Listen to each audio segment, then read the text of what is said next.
Hello, doctors. Assalamu alaikum. I hope that you are fine and everything is okay with you. Uh, Welcome to our first class in OET online course.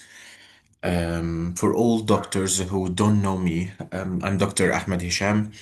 I've been giving OET courses and lectures for about 6 years now with thousands and thousands of success stories, alhamdulillah. So, hopefully, every one of you, inshallah, will achieve his dream by passing OET and hunting or seeking for full registration, whether your aim is GMC registration or ESF-MG certification in the United States, or even if you are targeting for AMC pathway in Australia or whatever the pathway is, at one moment or another you will be phased by the OET. So hopefully, inshallah, everyone will achieve his dream. Okay, so we are starting now our first class and our first lecture in the new course, the first online recalls based course. This course will be entirely based on the recalls, the trends, okay, the clinchers that they do love and that they tend to bring in the exams. Okay. I don't know whether all of you have watched our free webinar or free session orientation that we gave about 10 days ago or 2 weeks ago.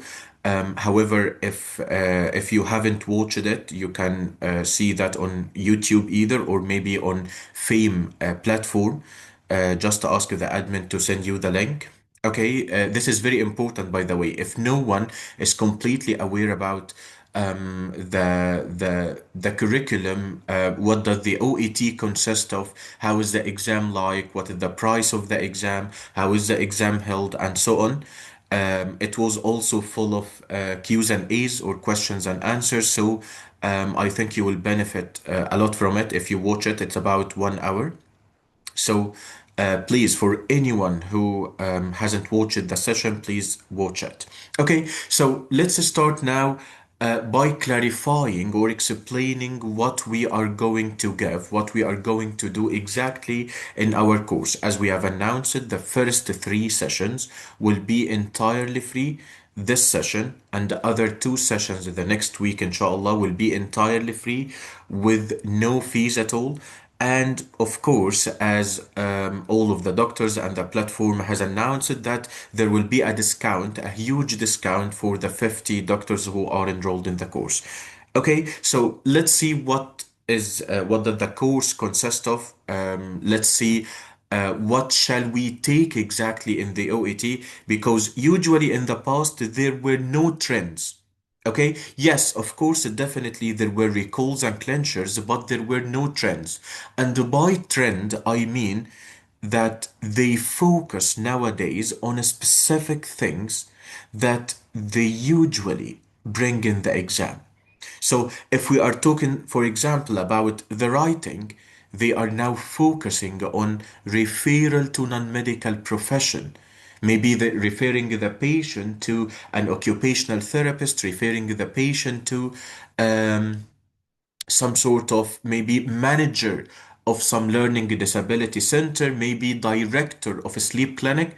These are the new trends. Okay, so let's have a look first at our content in the online course, and then let's discuss the clinchers, the trends that we are going to focus on during our course, and also our book of recalls, which will be announced and shared within 2 weeks, will focus on that. Okay, so let's see now.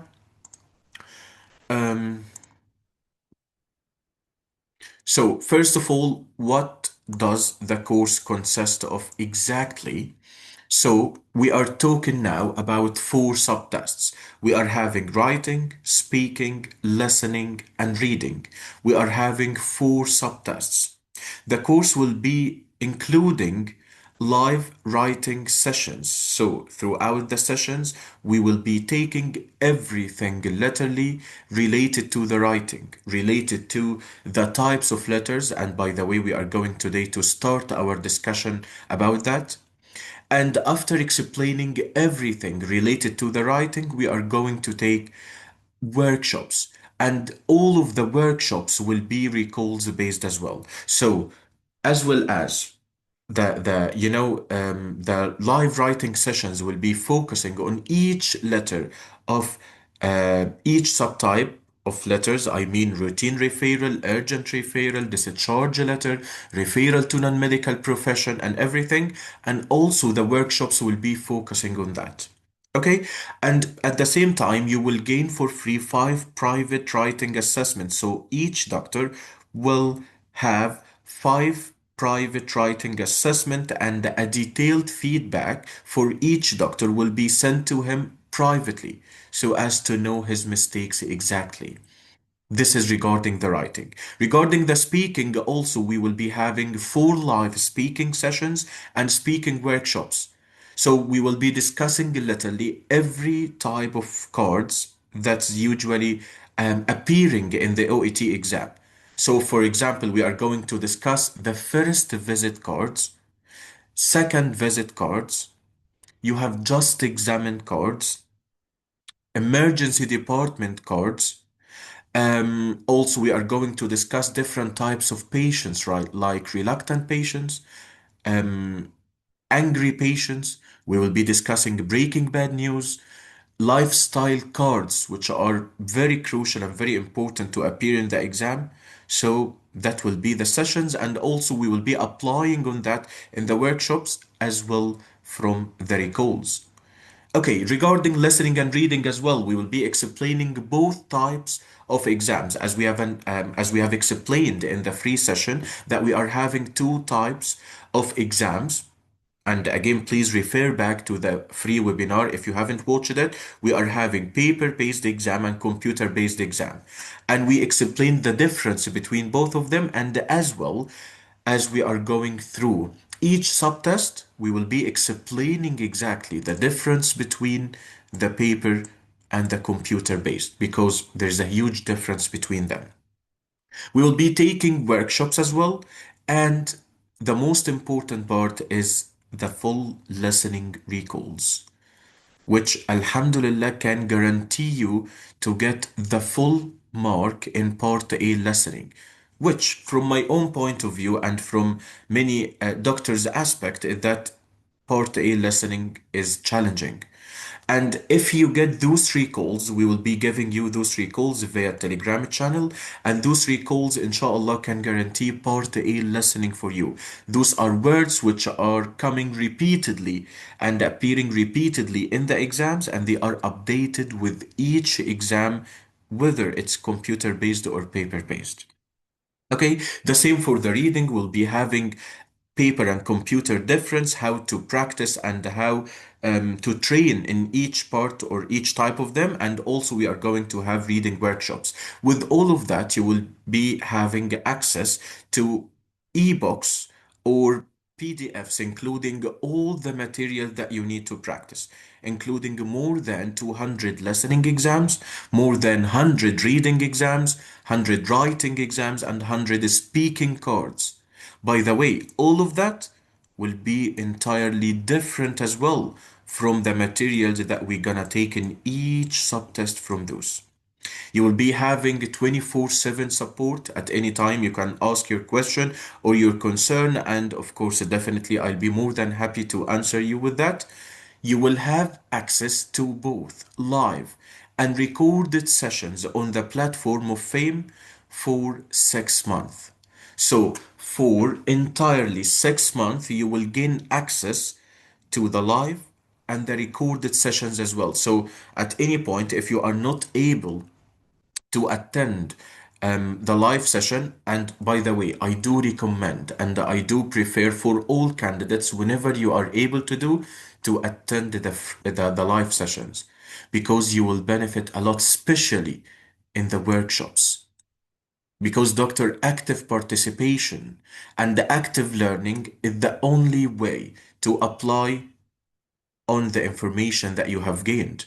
So It doesn't matter whether you know all the criteria of writing. We will be discussing all the criteria of writing, all the criteria of speaking. We will be taking everything literally regarding writing and speaking. But does it mean that you are able to apply on that to get grade B in both writing and speaking? It doesn't mean that. So you need to actively participate, and that's why the online course is very crucial for that. Okay. As well, if you want to repeat the session, if you were not able to attend any session, then you will be having access for about 6 months to all the sessions and the recorded sessions. Okay. Please take for anyone who hasn't watched or hasn't seen this advertisement, you can take a picture from for that, please. You can register with Fame. This is the WhatsApp of Fame. You can contact the Fame admin to register for the course. And as we have said, there will be a huge discount for the first 50 doctors. So seize the opportunity now. Okay, this is also our WhatsApp if anyone has any specific concern, and you can scan the QR code as well. Okay, this is regarding the content of the course. So this will be our schedule as well. If anyone wants to take a picture of that, of course, definitely. Those who are registered within the course will be added to a private WhatsApp group so that you will be able to find study partners from day one, practice from day one, and updated with all new trends from day one. Okay, so this will be our schedule. We will be discussing routine referral and transfer letters in 3 sessions, and then the fourth session will be a little bit long. So we are going to take non-medical profession referral, urgent referral, and discharge letter as well. Those are all the types of letters that usually appear in the exam. However, our sessions will be condensed. So, what I always see, please be ready. Maybe if anyone wants to get some coffee and so on, so that you will be completely ready for the sessions. But believe me, and I think some of you have attended some of my sessions previously, you will enjoy the sessions literally because we are not giving only some course for OET, we are giving you something that you will be using throughout your life.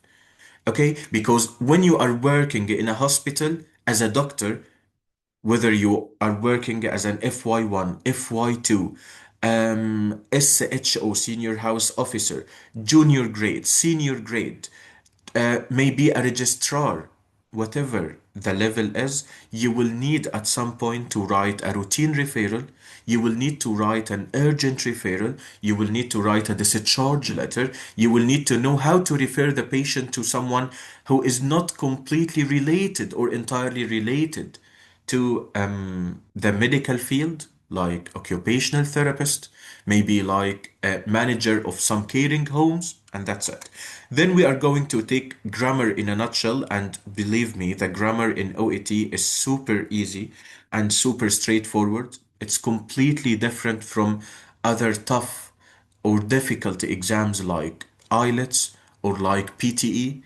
The OET is straightforward in the grammar component. And then we are going to take our workshops.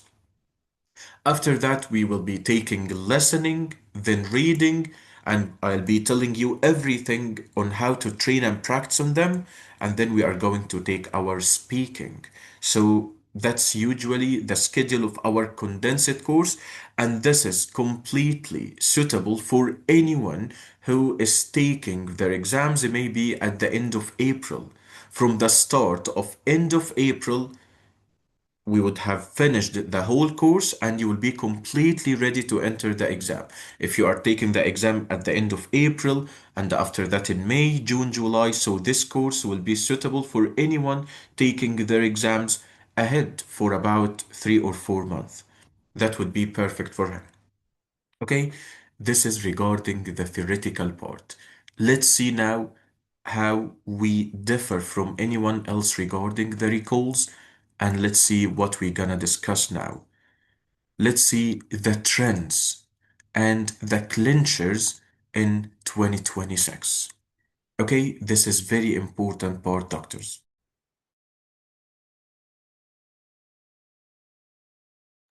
Okay, so what are the trends in the OET that they usually focus on in the exam nowadays. And this is, by the way, from the start of 2026, from 1st of January 2026. Many and many types of letters have appeared. Okay? So some of them were urgent referral, like patient with suspected lung cancer. Of course, definitely now we are discussing the writing. Some of them were urgent referral. Some of them were about referral to dermatologist. And by the way, this is one of the most common types of letters that have appeared in 2026. They do love referral to dermatologist. They love that. Okay.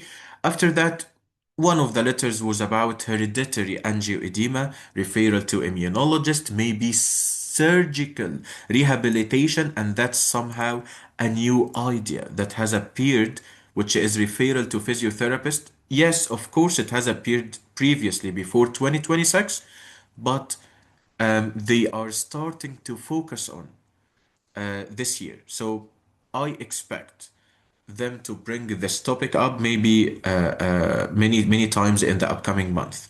Okay, so we are having also an update and discharge to the GP that's usually coming. Psychiatrist referral is very crucial and very important as well. Refer to the ENT, and that's a very important topic. Okay, dermatologist again, referral because of resistant acne or rosacea. Surgical referral, we have discussed that. Learning disability support. Okay, and by the way, we have given a webinar about that maybe about 2 or 3 weeks ago, but it was in Arabic. So, of course, definitely we will be talking about such type of letter later on. Learning disability or scheme manager. Okay, it's some sort of scheme or some sort of an organization which is helping those with disability. So yeah, that's it. Okay, referral to rheumatologist, referral to cardiologist, to GIT, referral to neurologist, all of that have appeared in the exam. Dermatologist again and again and again, very important. Dermatologist again, very important. Referral to director of a sleep clinic for sleep apnea. A very important letter which has appeared about maybe 1 or 2 weeks ago. Okay, dermatologist again. I've told you they do love referral to dermatology. Very important. Okay, regarding the speaking, what are the new trends? Of course, definitely the topics are different from first visit, second visit. You have just examined and so on. But the most common trend is you have just examined the patient.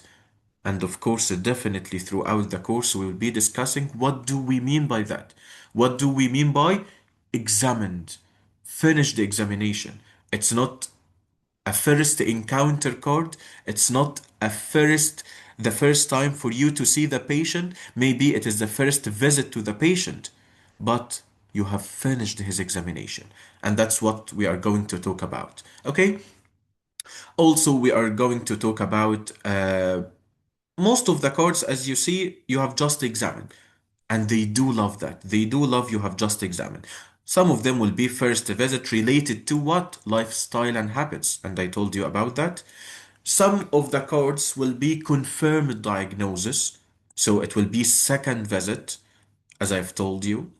Okay. Some of them will be also you have examined, as I told you several times. Most of them, yeah. And by the way, you will notice that the topics are repeated. So, for example, Bell's palsy has appeared in 2026 for about 10 times, nearly, till now. This card has appeared in the exam about 10 times till now. So, yes, the topics are repeated, whether in writing or speaking. Yes, it can be repeated up to 100% identical to the card that you already have.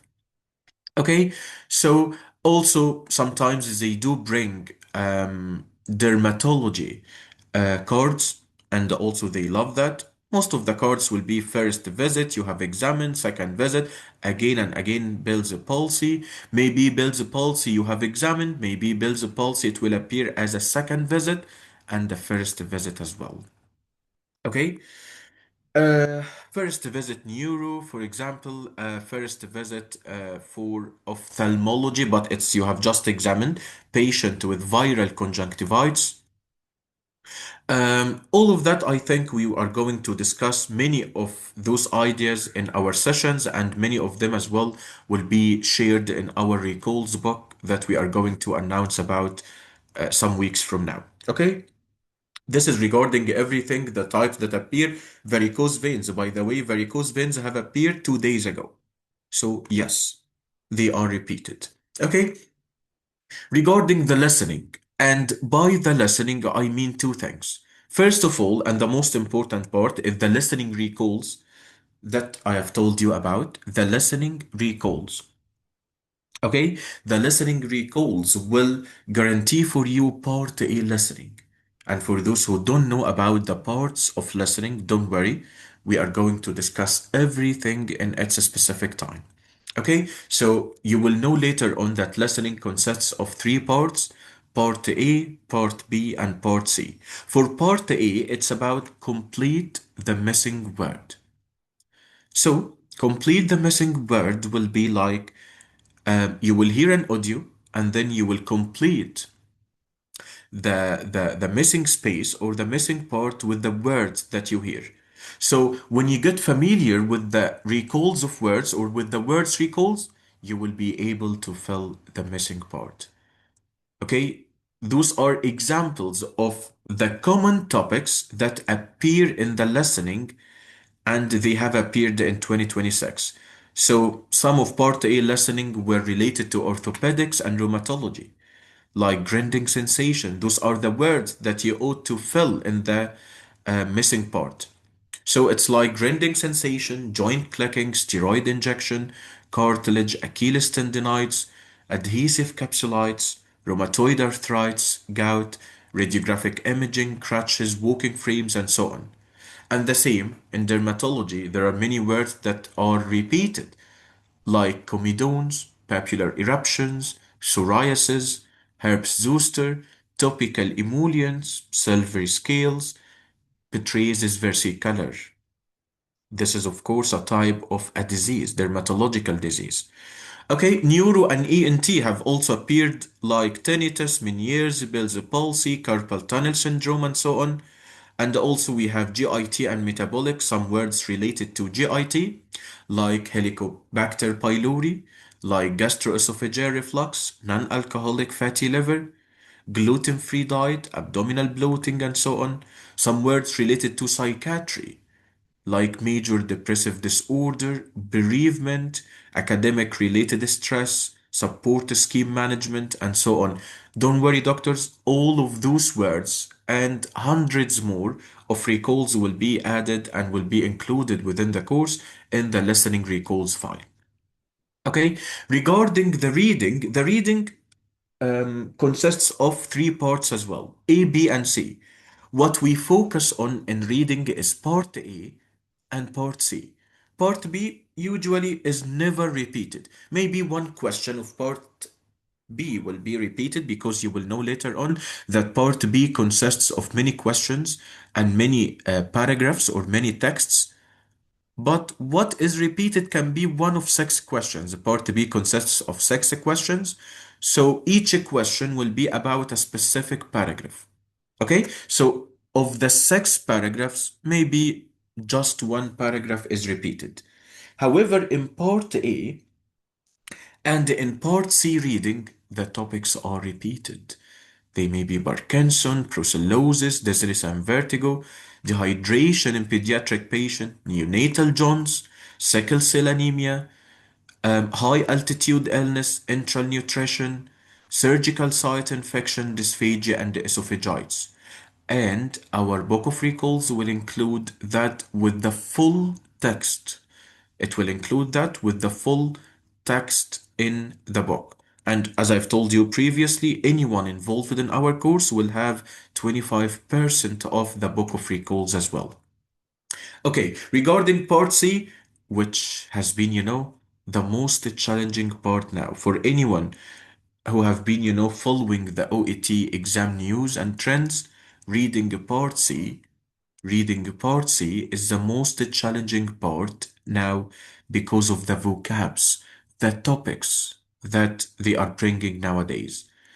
They are topics not completely related to the clinical part or the medical part, but there's some sort of I don't know how to say it, maybe philosophy, maybe some difficult or confusing parts mentioned, and that's why the candidates are not able, they are not able to answer the questions because they are not able to know the vocabs or understand the vocabs, and yes, that's it.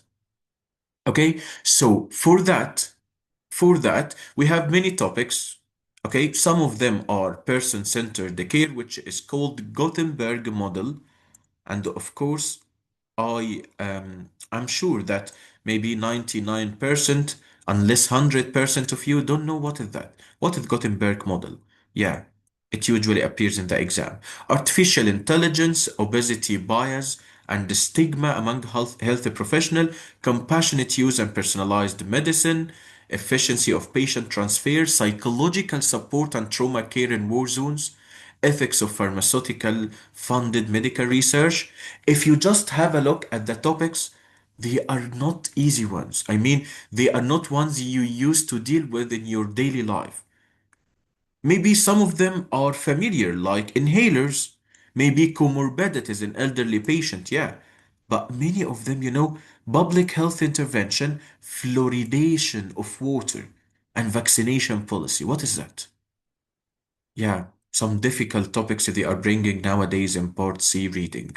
So very important to know that. Okay, so I just wanted you to have a look at the new trends in 2026. And by the way, this list is updated as well with each exam. So if we see that a new topic has appeared in any of those subtests, of course, definitely we will add that and we are going to discuss about that. That's regarding the trends that are appearing in the exam. And those trends you must be fully aware of, doctor, to enter the exam with complete confidence that you are able to, master it and go through it. Okay, this is regarding the trends and the clinchers, regarding our schedule and everything. Let's start now a small intro about the first subtest that we are going to discuss today or during the coming sessions, and this will be um, the writing subtest. Okay, we are going to take an intro about the writing subtest. Just give me a moment, please.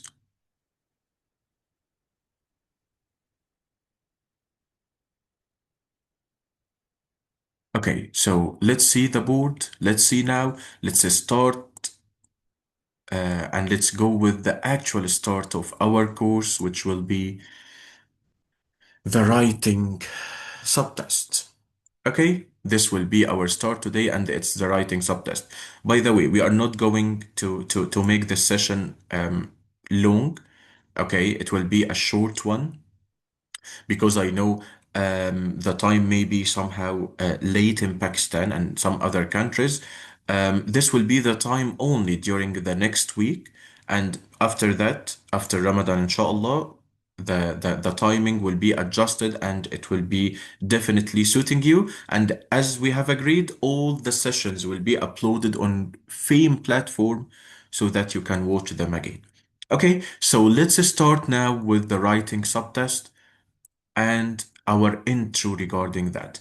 Okay, so in the writing, for those who have watched the free webinar, and again, please refer back to it if you haven't watched it, we are having four subtests: listening, reading, writing, and speaking. Let's start with the writing. In the writing, you need to get grade B, which is equivalent to 350, in order to pass the writing subtest. So if you got grade B, which is 350, out of 500, of course. So the total score is about 500. If you get 350, it's a grade B and you passed the writing. Except for those going through ESEF MG certification. For those going through ESEF MG certification, you need only C plus, which is what, doctor? Which is 300 only. So for all doctors who are going through ESEF MG certification in the United States, okay, for the doctors who have done step 1 USMLE and then step 2, after that you need OET to be able to do the ESEF MG certification. And to do the OET, you need grade B in all subtests apart from the writing subtest. You need only 300 or C plus. Okay, that's great. This test is it is the third subtest in the exam. So you will be having listening, then reading, and after that you will be having the writing subtest. Okay, what are you expecting in the writing subtest? What are the types of letters that can come in medicine exams? Let's see. First of all, the most common type is routine referral. Okay, I'm going to enumerate them and then we will be discussing each type briefly. So we are having routine referral and we are having urgent referral and we are having as well discharge letters. So we are having routine, urgent, and discharge. In some circumstances, we call it update and discharge letter. So we are having three types: routine referral, urgent referral, discharge letter, and those are the main types that come in the exam. Doctor, what about the other types? Yes, we are having doctors referral to non-medical profession. We are having doctor transfer letters as well. Those are the types that appear in the exam, doctors. Those are the types that appear in the exam. So we are having routine referral, urgent referral, discharge letters, referral to non-medical profession, and transfer letters. Doctor, what is the routine referral, please?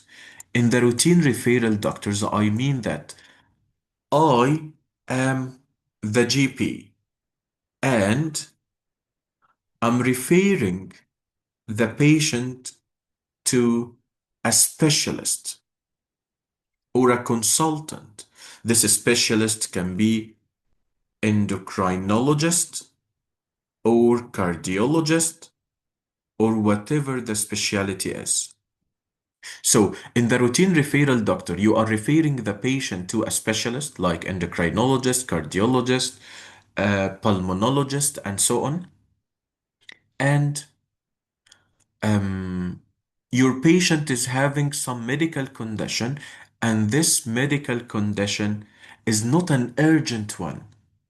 I mean by urgent is that the patient is having some disease for which if you do not refer the patient right away, the patient will be having life-threatening condition. This will endanger his life. But in the routine referral, it's not the case. For example, let's say that the patient is having hypertension or the patient is having diabetes, okay? Or the patient is having hypercholesterolemia. Any medical condition, the patient is having rheumatoid arthritis, gout, any medical condition, and you want to refer the patient routinely to the specialist. Who are you, doctor? You are the GP, you are the family doctor, and you are referring the patient to what? To a specialist. maybe endocrinologist, cardiologist, rheumatologist, orthopedic, whatever the specialty is. This is a routine referral. Okay, that's a great. And the opposite of that is the urgent referral.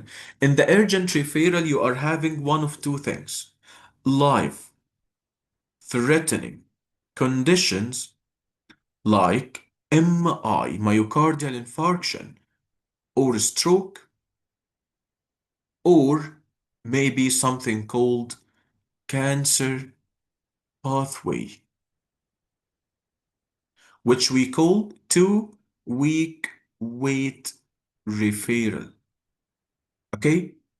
We will take that slowly and explain everything for you, doctors. In the urgent referral, we are having two subtypes. Either the patient is having life-threatening condition like MI or stroke, and for that, the patient needs to be referred immediately to the emergency department or to the hospital. So this is called urgent referral. If you don't refer the patient direct away, doctor, straightforward to the emergency department and the patient is having a MI, the patient is demonstrating symptoms of central crushing chest pain, radiating, for example, to the left neck, the left jaw, or left shoulder. If this patient is not referred immediately to the hospital, he gonna die. He will die, doctor. He will lose his life. Okay? So you can have something like myocardial infarction, something like stroke, something like severe pneumonia. So the patient is having severe shortness of breath.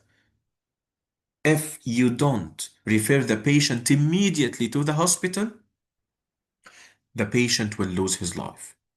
Okay, great. So what's about cancer pathway? Honestly, this referral in the life-threatening condition, it's an immediate one, right? In the cancer pathway, it's not an immediate one. It's within 2 weeks. Within 2 weeks, doctor, is called urgent referral. Yes, doctors. Why? Because in the routine referral, it's more than 2 weeks. Can you imagine, doctor? The routine referral doctor, for example, in the UK, can take up to several months. Can you imagine that? For example, if you are referring the patient routinely for an endoscopy, it can take 4 or 5 months, doctor, for him to be seen by the specialist. And that's why the routine referral takes time. So if the referral is within 2 weeks, we consider it as an urgent referral. Doctor, cancer pathway like what? For example, someone is having suspected lung cancer. Someone is having suspected bladder cancer. Someone is having maybe suspected bladder cancer. Okay? Stomach, gastric carcinoma, and so on. It's an urgent referral, and we need to refer the patient within 2 weeks, which is known as urgent referral. So, for now, we have known that in the routine referral, by the way, in both types, I am the GP. In all types of letters, by the way, I am the GP, except one type or maybe two types, and I'll be telling you now. So, in the routine referral and the urgent referral, which are the most common two types, that appear in the exam, you are the GP. So what is the difference, doctor? In the routine referral, you are referring the patient to a specialist because the patient is having non-life-threatening condition. So maybe the patient is having diabetes and you wanted a specialist to have a look on him and to examine him. Maybe the patient is having rheumatoid arthritis, he's having gout, he's having hypertension, ischemic heart disease, or hypercholesterolemia, and so on. So this is a routine referral. But in the urgent referral, the patient is having or demonstrating life-threatening conditions. So, in the life-threatening situations like myocardial infarction and stroke and stuff like that, you need to refer the patient immediately to where, doctor? To the ED, emergency department. It's life-threatening condition. Or maybe referring the patient through 2 week wait referral through the cancer pathway. Okay, clear? Perfect. What about the discharge letter, doctor? In the discharge letter, you are not the GP. This is the first thing to know, doctor. You are not the GP. Okay, so who am I, doctor? You are a doctor at the hospital referring the patient back to his GP and updating him about the patient's situation. Doctor, again, please. In the discharge letter, you are not the GP, doctor. Okay, so let's suppose you are having a patient who was admitted to the hospital because of meningitis. Okay, the patient was having bacterial meningitis, and a lumbar puncture was done, and bacterial meningitis was confirmed, and the patient received the treatment like antibiotics, for example, ceftriaxone. Okay, and after that, you need to discharge the patient. What do I mean by discharge? I mean referring the patient back to his original place. What is the original place, doctor? The GP. So, in the discharge letter, you are a doctor at the hospital and you are referring the patient back to his GP. Clear? And that's why we call it discharge letter, because the patient is going to get out of the hospital, he is going to go back to the GP, and at the same time, you want to update the GP with his patient's condition or with his patient's situation. So, for example, you will be telling him, Doctor, your patient was treated for bacterial meningitis. The investigations included 1, 2, 3. The treatment included 1, 2, 3. And now he is going back into your care. That's an example. Okay, another example. For example, if you are having a patient, okay, so let's see here. We have talked about what? We have talked about meningitis. Okay, so another example, what if the patient is having surgery? The patient is having what? The patient is having a surgery. And in the surgery, doctors, the patient, for example, is going to have total hip replacement or total knee replacement. Okay, so he was admitted to the hospital, he had a fracture, and then he had total hip replacement. He finished the rehabilitation, he finished the surgery, and he needs to be discharged. This is a discharge letter, doctor. You are going to refer the patient back to his GP after the surgery.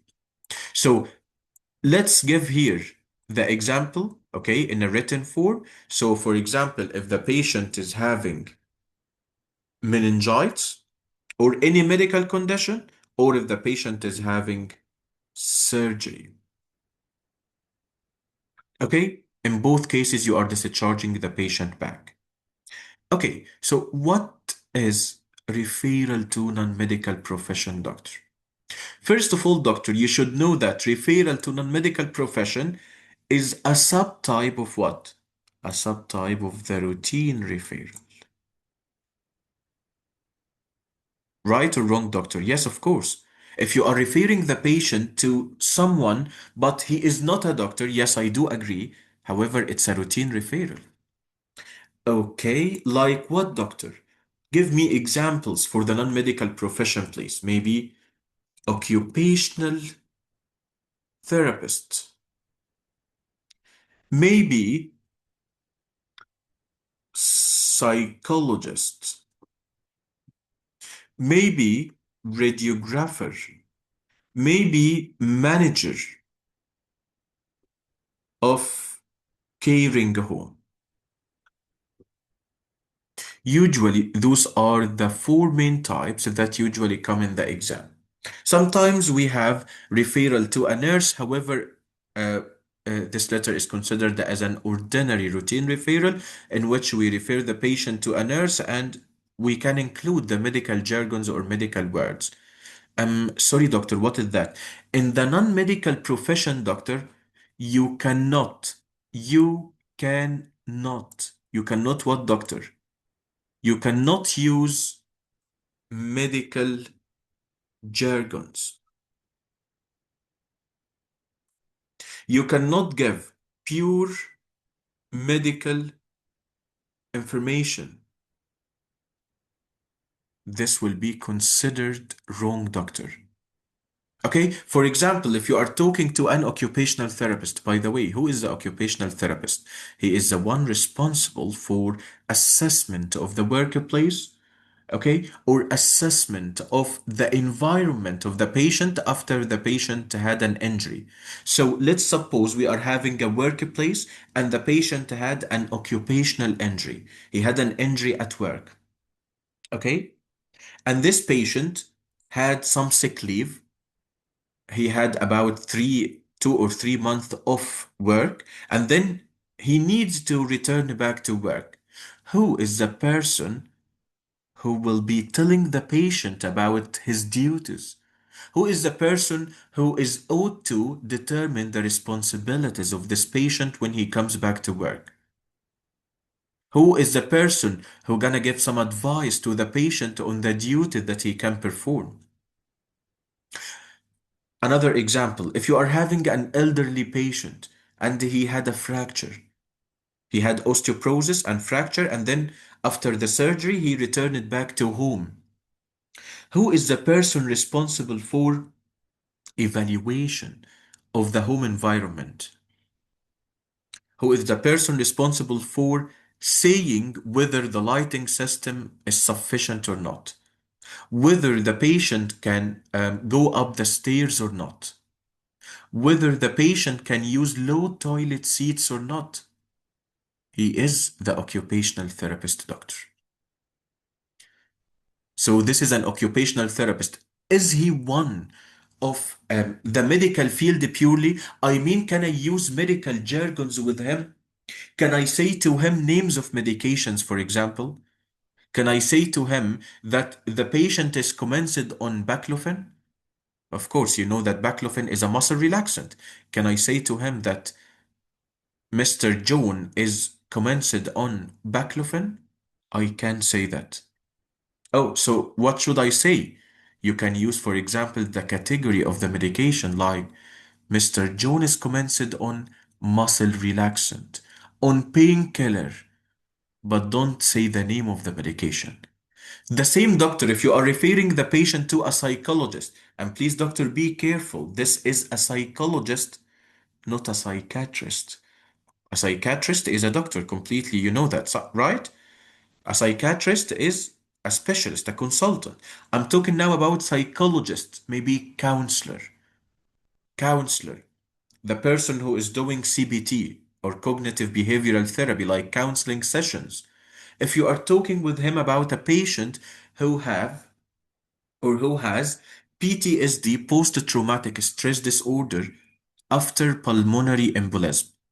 Some case has appeared in the exam recently in which we are having a patient who has pulmonary embolism, and after that he was treated and he was fully recovered. And after some month, he keep having, flashbacks, nightmares that he is experiencing the pulmonary embolism again. This patient is taking anticoagulants, and you are referring him to the psychologist. Can you say to the psychologist pulmonary embolism? Of course not. Can you say to the psychologist that he is on anticoagulants? He will not understand that. That is the idea, doctor, of referral to non-medical profession, is that you shouldn't mention the medical jargons or the medical information. That's it. And of course, definitely later on throughout the course, we will be discussing this one. As I've told you, it appeared about 1 month ago, and that was a new letter that appears for the first time in the exam. Referral to manager of learning disability center or caring home. Okay, it used to appear in nursing subtest. So when I was giving nurses courses, I usually give them referral to manager of caring home or nursing home. But this is the first time to appear in medicine. So take care.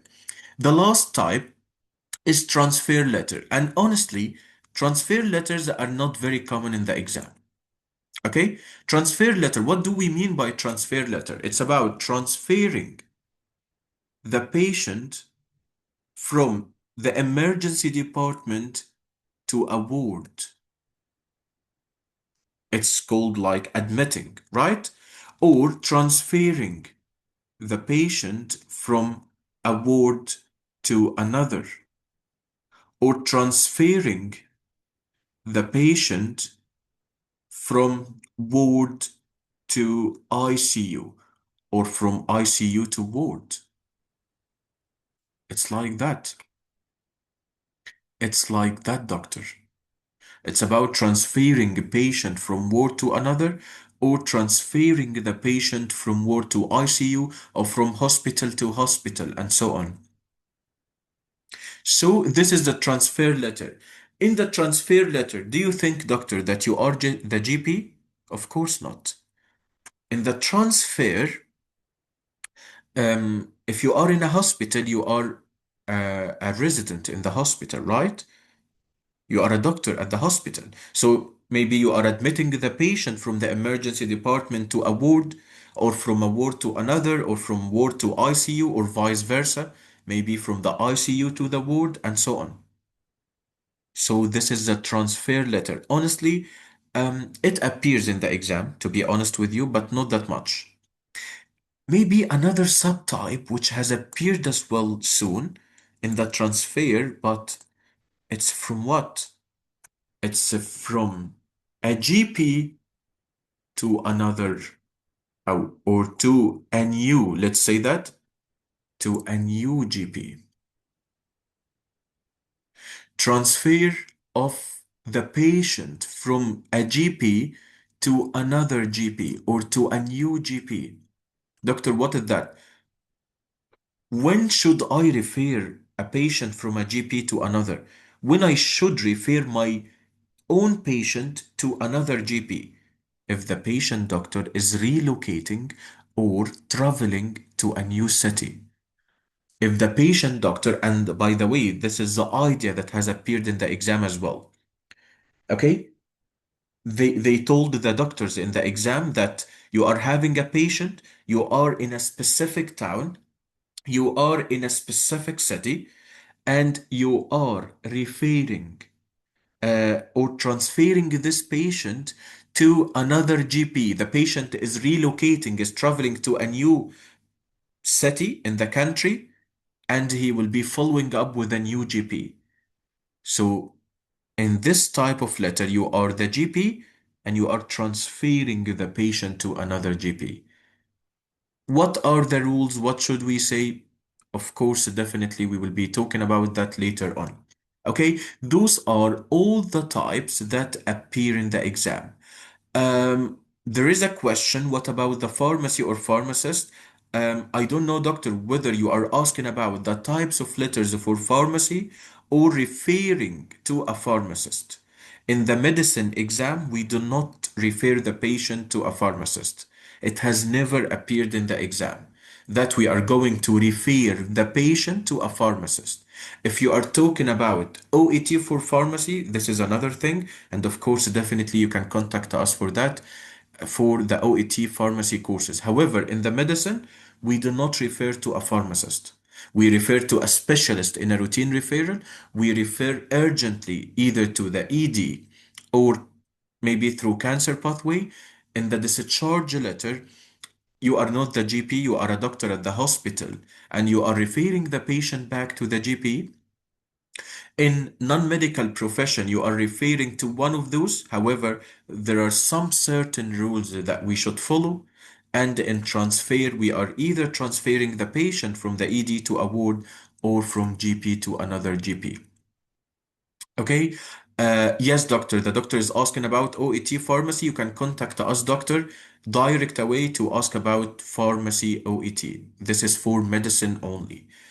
Okay. Um, That's it for today, doctors. I hope that you have benefited from the session. You have got some information about the session. I hope that everything is clear for you right now. We are going to open the space for any question. Tell me your feedbacks about the session, of course, definitely as well. Um, I think it was a good one. We have talked about many things, the trends in OET, what our course will include. And again, for anyone who wants to contact us directly, you can scan this QR or scan this one, please. This is our number. And for registration in OET medicine, you can contact this number, please. You can contact the FAME admin. He will give you access to the course with the discount because for the first 50 doctors, we are having a huge discount as we announced. Okay, so yes, doctor, that's it for now. Let's stop it here and open the room for all questions. Okay.